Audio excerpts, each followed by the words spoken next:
अस्सलाम वालेकुम। मैं हूं डॉक्टर फ़ातिमा और आज की वीडियो में हम एक बहुत कॉमन और बहुत इम्पोर्टेंट जो गायनोकोलॉजिकल पैथोलॉजी है उसको डिस्कस करेंगे, जिसे हम एडिनोमायोसिस कहते हैं। इस वीडियो में हम एडिनोमायोसिस की डेफिनेशंस को देखेंगे, इसके अलावा इसकी इटियोलॉजी को देखेंगे, साइन एंड सिम्टम्स जो हैं पेशेंट में किस तरह के शो होते हैं, और सोनोग्राफिकली हमें एडिनोमायोसिस कैसी नज़र आती है, इसके क्या सोनोग्राफिक फ़ीचर्स हैं, और इसके अलावा जो इसकी एक डिफ्यूज़ और लोकल और फोकल अपीयरेंस होती है उसको हम डिस्कस करेंगे। इसके अलावा हम इसका ट्रीटमेंट देखेंगे कि अगर फीमेल्स में एडिनोमायोसिस हो जाती है, किन फीमेल्स में जो है इसकी रेशो ज़्यादा होती है, कौन से फीमेल्स जो हैं वो ज़्यादा रिस्क पे हैं, और फिर हम उसको ट्रीट कैसे करते हैं। ये सारी बातें आज की वीडियो में हम देखेंगे। स्टार्ट करते हैं। एडिनोमायोसिस जो बेसिकली है ये एक बिनाइन यूट्राइन कंडीशन है जिसमें एंडोमेट्रियल ग्लैंड्स और स्ट्रोमा मायोमीट्रियम में इन्वेड कर जाता है। एंडोमेट्रियोसिस को हमने देखा था, उसमें भी एंडोमेट्रियल टिश्यू जो है वो यूट्रस में और यूट्रस के बाहर ओवरीज में जो है उसकी इन्वेजन हो जाती है, वहाँ पे उसकी ग्रोथ स्टार्ट हो जाती है। लेकिन ये इंट्रा यूट्राइन जो है एडिनोमायोसिस होती है, ये बाहर कहीं इन्वेड नहीं करता, ये यहाँ पे मायोमीट्रियम में ही इसकी इन्वेजन हो जाती है। अगर इसकी डेफिनेशन को देखें तो ectopic myometrial tissue within the myometrium में जो है एंडोमेट्रियल टिश्यू और स्ट्रोमा जो है वो इन्वेड कर जाते हैं। इसको हम एक्टोपिक भी कहते हैं क्योंकि वो अपनी असली जगह पे नहीं है। इसके अलावा एडिनोमायोसिस को हम इंटरनल एंडोमेट्रियोसिस भी कहते हैं क्योंकि ये यूट्रस के अंदर ही इसकी इन्वेजन होती है, मायोमीट्रियम इन्वेड कर जाता है, यूट्रस से बाहर नहीं जाता, तो इसको हम इंटरनल एंडोमेट्रियोसिस भी कहते हैं।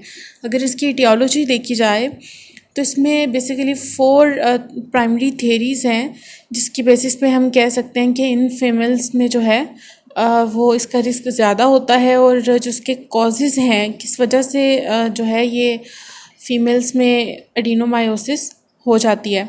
सबसे पहले तो ये एक फैमिली हिस्ट्री भी हो सकती है उन फीमेल्स में जिनकी ऑलरेडी मदर्स में या सिस्टर्स में ये इशू हो चुका होता है, तो वो काफ़ी ज़्यादा रिस्क पे होती हैं।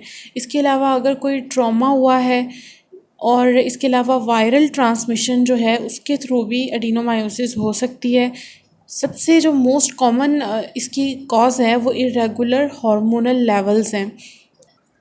एस्ट्रोजन, प्रोजेस्टेरॉन, प्रोलैक्टिन और फॉलिकल स्टिमुलेटिंग हार्मोन्स जो हैं इनके लेवल इंक्रीज़ होने की वजह से एडिनोमायोसिस होने के चांसेस काफ़ी ज़्यादा होते हैं। मीनोपॉज के बाद जो है ये लेवल इनके डिक्रीज़ कर जाते हैं, तो उसमें एडिनोमायोसिस जो है वो फिर ख़ुद ही ख़त्म हो जाती है। इस इमेज में यूट्रस जो है उसको दिखाया गया है। यहाँ पे आपको विजाइना नज़र आ रही है, उसके बाद सर्विक्स है, यूट्रस की बॉडी है और उसके बाद फंडस है। यहाँ पे इसकी 3 लेयर्स भी हैं, ठीक है। और इसमें जो सबसे इनर लेयर है एंडोमेट्रियम, वो इन्वेड कर गई है मायोमीट्रियम में, और यहाँ पे इन्वेजन भी इसकी 2 तरीके से हुई है। एक जगह पे तो डिफ्यूज़ है, ठीक है, वो कोई मैस लाइक इफ़ेक्ट नहीं आ रहा, कोई मैस नहीं बना हुआ, वो उसमें डिफ्यूजन हुई है, डिफ्यूज़ तरीके से वो इन्वेड की है, और साथ में हेमरेज भी है। और दूसरा जो है वो एक मैस लाइक इफ़ेक्ट दे रहा है, जिसे हम मोस्टली जो है वो फाइब्रॉइड के साथ भी मिसडायग्नोस कर सकते हैं। ये इसके 2 जो हैं वो तरीके होते हैं इन्वेजन करने के। और एडिनोमायोसिस जो है ये टिपिकली उन फीमेल्स में होती है जो जिनकी रिप्रोडक्टिव एज होती है। रिप्रोडक्टिव एज में फीमेल्स में एडिनोमायोसिस जो है वो हो जाती है। इसके अलावा वो फीमेल्स जिनमें कोई सर्जिकल प्रोसीजर हो चुका होता है, जैसा कि सी सेक्शन, DNC, तो उनमें काफ़ी ज़्यादा चांसेस होते हैं कि उनको एडिनोमायोसिस हो सकती है।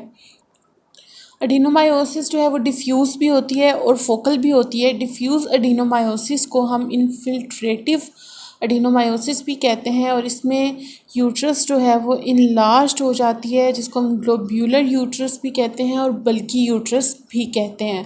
फोकल एडिनोमायोसिस की बात करें तो फोकल में क्योंकि हमें मैस लाइक इफ़ेक्ट मिलता है, मैस नज़र आ रहा होता है, तो इसको हम एडिनोमायोमा भी कहते हैं। और इसमें हमें यूट्राइन वॉल में फोकल मैस नज़र आ रहा होता है, और इसमें पेशेंट जो है वो यूट्राइन पेन और टेंडरनेस के साथ आता है। टेंडरनेस को पहले हम फिज़िकल एग्ज़ाम में फ़ील करते हैं कि यूट्रस इनलार्ज्ड है, टेंडर है, उसके बाद जो है हम अल्ट्रासाउंड की तरफ जाते हैं और एमआरआई की तरफ जाते हैं। सिम्टम्स की बात करें कि फ़ीमेल्स जो हैं उनमें क्या सिम्टम्स होते हैं जब वो एडिनोमायोसिस जो है उसका कॉज हो जाता है, तो उसमें सबसे जो मोस्ट कॉमन सिम्टम्स हैं उसमें हमें डिस्मेनोरिया मिलता है, पेनफुल जो है मेंस्ट्रुएशन होती है, मेनोरेजिया होता है, irregular heavy bleeding, menstrual cramps होते हैं उसमें स्वेयर वाले। नॉर्मल तो मेंस्ट्रुअल क्रैम्प्स होते हैं, ठीक है, लेकिन उसमें बहुत ज़्यादा स्वेयर मेंस्ट्रुअल क्रैम्प्स होते हैं। इसके अलावा लोअर एब्डोमिनल प्रेशर और ब्लोटिंग भी होती है। अल्ट्रासोनोग्राफिकली बात की जाए कि एडिनोमायोसिस में हमें कौन से सोनोग्राफिक फ़ीचर्स मिलते हैं, तो फिज़िकली तो यूट्रस इनलार्ज्ड और टेंडर हमें नज़र आ जाती है, लेकिन उसके बाद अगर अल्ट्रासाउंड पे देखा जाए तो मायोमीट्रियल हाइपरट्रॉफी मिलती है, यानी मायोमीट्रियम के जो टिश्यूज़ हैं उनके सेल्स का जो साइज़ होता है वो इंक्रीज़ कर जाता है। इसके अलावा मायोमीट्रियम जो है वो बहुत हेट्रोजेनियस नज़र आती है, जैसा कि अगर नॉर्मल यूट्रस को देखें तो वो होमोजीनियस होती है, लेकिन एडिनोमायोसिस में हेट्रोजीनियस अपीयरेंस आ रही होती है। और जो एंडोमीट्रियल मायोमीट्रियल बाउंड्री होती है नॉर्मली हमें वो बिल्कुल क्लियर नज़र आती है, लेकिन यहाँ पे जो है वो क्लियर डिस्टिंक्ट नहीं होती, ठीक है, वो बिल्कुल इरेगुलर सी इसकी बाउंड्री हो जाती है। इसके अलावा एडिनोमायोसिस में हमें अगर टीवीएस स्कैन पे देखा जाए तो मायोमीट्रियल सिस्ट भी मिल सकती हैं, और जब मायोमीट्रियल हाइपरट्रॉफी हो जाती है तो उसमें जो डायलेटेड ग्लैंड्स होते हैं उसमें हमें ब्लड जो है वो भी नज़र आता है, ब्लड कंटेनिंग स्पेसिस होती हैं मेंस्ट्रुअल प्रोडक्ट्स की, क्योंकि वो ग्लैंड्स जो होते हैं वो डायलेट कर जाते हैं। आगे अल्ट्रासोनोग्राफिक इमेजेस हैं जिसमें आपको सारे इसके सोनोग्राफिक फ़ीचर्स नज़र आएंगे। इस इमेज में आपको जो है वो इनलार्ज्ड यूट्रस नज़र आ रही है, बल्कि यूट्रस नज़र आ रही है, और बहुत हेट्रोजेनेसिस की अपीयरेंस है। इसमें जो मायोमीट्रियम में एंडोमीट्रियम जो है वो बिल्कुल मिक्स हो गई हुई है, मिक्स्ड एक्ोजेनेसिटी आ रही है। नेक्स्ट इमेज में देखें तो यहाँ पे हमें जो इसकी क्लियर बाउंड्री है वो नज़र नहीं आ रही, बहुत हेट्रोजेनियस अपीयरेंस है, और एंडोमीट्रियल मायोमीट्रियल बाउंड्री जो है वो बिल्कुल भी क्लियर नहीं है। नेक्स्ट इमेज में आपको मायोमीट्रियल सिस्ट नज़र आ रही है, यहाँ पे यूट्रस का साइज़ भी ज़्यादा है, और इसके अलावा अगर मेंस्ट्रुअल साइकिल के सेकेंड हाफ में देखा जाए तो वहाँ पे आपको टीवीएस स्कैन पे मायोमीट्रियल सिस्ट भी मिल सकती हैं।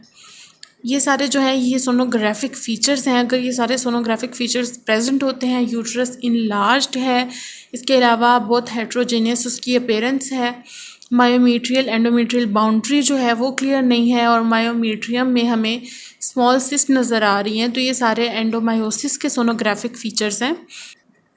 सबसे पहले तो हम पेशेंट का पेल्विक जो है वो फ़िज़िकल एग्ज़ाम करते हैं, जिसमें हम चेक करते हैं कि उसकी जो यूट्रस है वो इनलार्ज्ड और टेंडर तो नहीं है। अगर इनलार्ज्ड और टेंडर है तो हम उसका अल्ट्रासाउंड करेंगे। अल्ट्रासाउंड पे हमें ये सारे सोनोग्राफिक फ़ीचर्स मिल गए तो ये एक बिल्कुल करेक्ट डायग्नोस नहीं हम इसे कह सकते। इसके लिए फिर फर्दर जो है वो हम एमआरआई की तरफ जाते हैं। एमआरआई पे हमें ऑथेंटिक करेक्टरिस्टिक्स मिलती हैं एडिनोमायोसिस की। अगर एडिनोमायोसिस के ट्रीटमेंट की बात की जाए तो ट्रीटमेंट जो है वो इसकी सिम्टम्स की सीवियरिटी पे डिपेंड करता है। अगर तो सिम्टम्स इतने सीवियर नहीं हैं, वैसे तो एडिनोमायोसिस जो है बिनाइन कंडीशन है, कोई लाइफ थ्रेटनिंग कंडीशन नहीं है, लेकिन अगर इसके सिम्टम्स जो हैं वो बहुत ज़्यादा सीवियर हो जाते हैं, बहुत हैवी ब्लीडिंग हो रही है, तो पहले तो हम हार्मोनल थेरेपी देते हैं, क्योंकि ये हार्मोन डिपेंडेंट कंडीशन है, इसमें हार्मोन लेवल जो है वो इंक्रीज़ कर जाते हैं। तो अगर बहुत ज़्यादा सीवियर कंडीशन हो तो उसमें फिर हिस्टेरेक्टमी जो है वो हमें परफॉर्म करनी पड़ती है, यानी हम यूट्रस को रिमूव कर देते हैं। अगर फीमेल्स को बहुत ज़्यादा पेनफुल पीरियड्स हैं और इरेगुलर हैवी ब्लीडिंग हो रही है, लोअर एब्डोमिनल पेन है, तो उन्हें चाहिए कि फ़ौरन जो है वो गायनेकोलॉजिस्ट से कंसल्ट करें, अपना अल्ट्रासाउंड वगैरह करवाएं, और अगर इस तरह की कोई कंडीशन जो है वो डायग्नोस होती है तो फौरी तौर पे उसका ट्रीटमेंट करवाएं।